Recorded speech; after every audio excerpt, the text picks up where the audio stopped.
देखिए the laws of mechanics, Einstein के जो पास्टुलेट्स थे दो, इसमें एक पास्टुलेट ये भी था कि ये जो लॉज ऑफ फिजिक्स है ये remains the same in all inertial frame of reference. तो लॉज ऑफ फिजिक्स अगर हम F is equal to M a को कंसिडर कर ले तो F is equal to M a अगर एक फ्रेम ऑफ रेफरेंस में है तो वो दूसरे अगर यूनिफॉर्म एक और इनर्शियल फ्रेम है, मूविंग फ्रेम है, उसमें भी वही F is equal to M A ही होगा। तो लॉज ऑफ फिजिक्स ये सेम रहेंगे। अब जो दूसरा पॉइंट था उसमें जो कंसिक्वेंसेस आ गए थे ये जो स्पेशल थ्योरी ऑफ रिलेटिविटी में, और वो ये था कि the speed of light remains constant in VQ, और उससे एक दो कंसिक्वेंसेस आ गए थे। इसमें एक लेंथ कंट्रैक्शन आ गया था, इसमें टाइम डायलेशन की बात आ गई थी। तो लेंथ कंट्रैक्शन जो है इसका मतलब ये है कि length is not an absolute quantity, time is not an absolute quantity. ये तो हमें पता है कि ये दो चीज़ें जो थी ये हमें उधर से मिल गई, लेंथ कंट्रैक्शन और टाइम डायलेशन जो है वो टाइम और लेंथ जो है ये एब्सोल्यूट क्वांटिटीज नहीं है। ये हमारे पास मतलब इसमें चेंज आ सकता है अगर ये हाई स्पीड से एक ऑब्जेक्ट मूव करते हैं। अब कुछ और चीज़ें हैं, इसको अगर हम देखना चाहें देखिए रिलेटिविस्टिक क्वांटिटीज और भी हो सकते हैं। देखिए अगर हम मोमेंटम को कंसिडर कर लें तो क्या ये जो मोमेंटम है ये रिलेटिविस्टिक मोमेंटम हमारे पास आ सकते हैं, या एनर्जी है तो रिलेटिविस्टिक एनर्जी हो सकती है, या मैस है तो रिलेटिविस्टिक मैस हो सकता है। तो आज हमने कुछ इन चीज़ों के बारे में डिस्कस करना है, और सबसे पहले हम रिलेटिविस्टिक मोमेंटम की बात कर लेते हैं कि रिलेटिविस्टिक मोमेंटम जो है वो हम कैसे निकाल सकते हैं और इसको हम कैसे समझ सकते हैं। तो देखिए सबसे पहले हम बात कर लेते हैं रिलेटिविस्टिक मोमेंटम।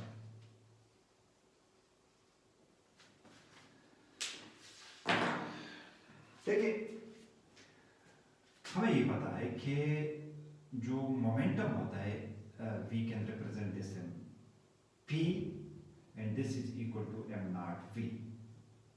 ये हमारे पास एक रिलेशन है न्यूटोनियन मैकेनिक्स में, और m नॉट जो है ये हमारे पास एक रेस्ट मास है, v इसकी वेलोसिटी है। ये हमारे पास एक नॉन रिलेटिविस्टिक मैकेनिक्स में हम इसको p is equal to m naught v कह सकते हैं। अब अगर हम कंसिडर कर लें f, we consider that a particle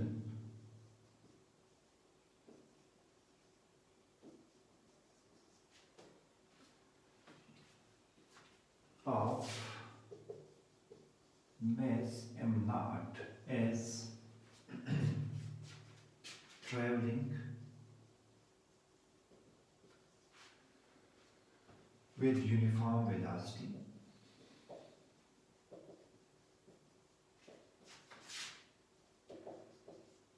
v between two events, ये हमने डिफाइन कर लिया कि ये इस तरह अगर है और ये सेपरेटेड है बाय द कोऑर्डिनेट इंटरवल। इसको लेबल भी कर सकते हैं, दो इवेंट्स हैं से लेबल 1 एंड 2, ठीक है, and separated by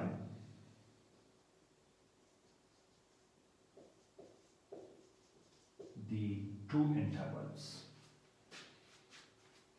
by the coordinates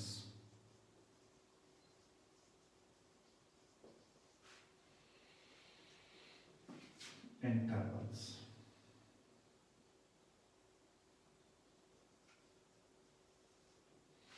तो हम इसको इस तरह लिख सकते हैं कि अगर दो पॉइंट्स 1 एंड 2 है तो टाइम को डेल्टा टी से रिप्रेजेंट कर सकते हैं और डेल्टा एक्स भी कर सकते हैं, सिमिलरली डेल्टा वाई भी कर सकते हैं, डेल्टा जी भी कर सकते हैं। मतलब हम इसको इस तरह टाइम को t2 माइनस टी1, अगर दो इवेंट्स है तो इसमें t1 टाइम होगा, दूसरे में t2 टाइम होगा, एक का कोऑर्डिनेट x1 होगा, दूसरा x2, तो delta x x2 minus x1, y2 minus y1, delta z का मतलब z2 माइनस, इस तरह हम लिख सकते हैं। अब अगर ये कोऑर्डिनेट्स हमारे पास 4 वेक्टर्स में इस तरह डेल्टा t के 4 डायमेंशन हम बात करेंगे, तो delta t, delta x, delta y, delta z अगर हमारे पास है तो इसका मतलब है हम वेलोसिटी को डिफाइन, देखिए हमारे पास वेलोसिटी जो है वो हम डिफाइन कर सकते हैं vx, vy एंड vz। तो अगर ये इस तरह है तो vx तो मतलब ये है कि change rate of change of displacement होती है, vx है तो delta x divided by delta t मैं लिख सकता हूँ। डेल्टा ये जो y है, y कंपोनेंट है, इसको मैं delta y divided by delta t लिख सकता हूँ, delta z divided by delta t लिख सकता हूँ। तो ये तो मैं इस तरह डिफाइन कर सकता हूँ कि ये v जो है ये इस तरह मैंने डिफाइन कर दिया। अब अगर मैंने मोमेंटम को डिफाइन करना है तो मोमेंटम हमारे पास है px, जो कंपोनेंट्स है x component, y component and z component. जिस तरह मैंने वेलोसिटी को डिफाइन किया इस तरह मोमेंटम को इस तरह डिफाइन कर सकता हूँ। अब मोमेंटम जो है वो जो मैंने लिखा है m0v है, तो अब in terms of x, y and z अगर मैं इसको लिखना चाहूँ तो m0 और इसको मैं delta x divided by delta tau अगर लिख दो, अगर रिलेटिविस्टिकली ये चीज इस तरह है तो फिर delta y divided by delta tau and delta z divided by delta tau. मतलब ये डेल्टा t और ये डेल्टा टाउ, इसमें फर्क क्या है इसको अब हमने देखना है कि इसमें क्या फर्क है।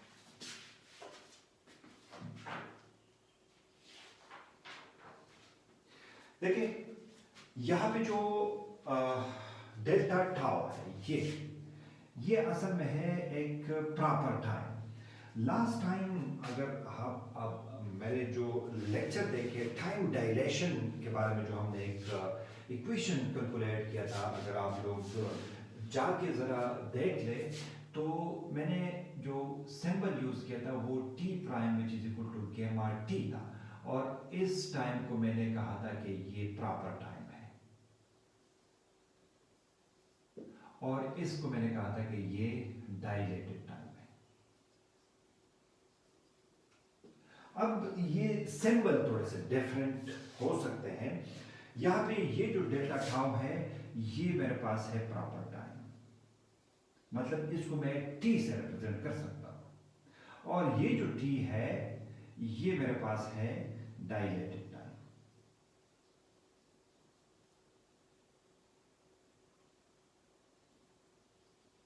अब देखें इस रिलेशन और इनके दरमियान अगर मैं रिलेशन फाइंड करना चाहूँ तो इसका तो मतलब है डेल्टा टी, ये टी प्राइम है तो delta t which is equal to gamma अपनी जगह पे, और जो प्रॉपर टाइम है वो डेल्टा टाउ है। तो ये रिलेशन और ये रिलेशन बिल्कुल सेम है, सिंबल का डिफरेंस हो सकता है, तो ये मैं इस तरह लिख सकता हूँ। और इधर से अगर मैं डेल्टा टाउ को कैलकुलेट कर लूँ ताकि मैंने इधर पुट करना है, तो फिर मेरे पास डेल्टा टाउ जो है ये बराबर है delta T divided by gamma. अब ये जो डेल्टा टाउ की वैल्यू है इस इक्वेशन में मैंने ये वैल्यू पुट कर दी है। तो देखें ये जो p है जो रिलेटिविस्टिक मोमेंटम है ये मेरे पास आ जाएगा m0 और delta x divided by delta tau की जगह मैं लिखता हूँ delta t divided by gamma, और similarly delta y delta t divided by gamma, delta z delta t divided by gamma. अब गेमा ऊपर जा सकता है और इधर भी आ सकता है, इधर भी आ सकता है, इधर, तो मैं बाहर इसको लिख सकता हूँ। तो m0 इसको मैं गेमा बाहर लिख दूँ और इधर मैं काम करता हूँ कि delta x divided by delta t, delta x divided by delta, sorry ये डेल्टा y है, और delta t delta z divided by delta t, ये हो गया। आप देखें delta x divided by delta y, ये और ये मैंने डिफाइन किया हुआ है कि ये vx v इसके बराबर है।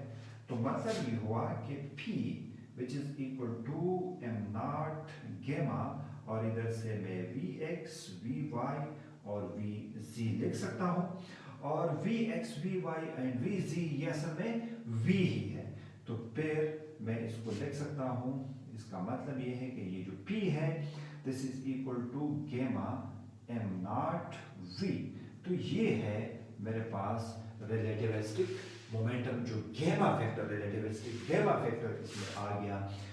ये गेमा अगर 1 है तो इसका मतलब है v is very very less than c है, तो फिर जो रिलेटिविस्टिक मैकेनिक्स है ये कन्वर्ट हो जाता है न्यूटोनियन मैकेनिक्स में।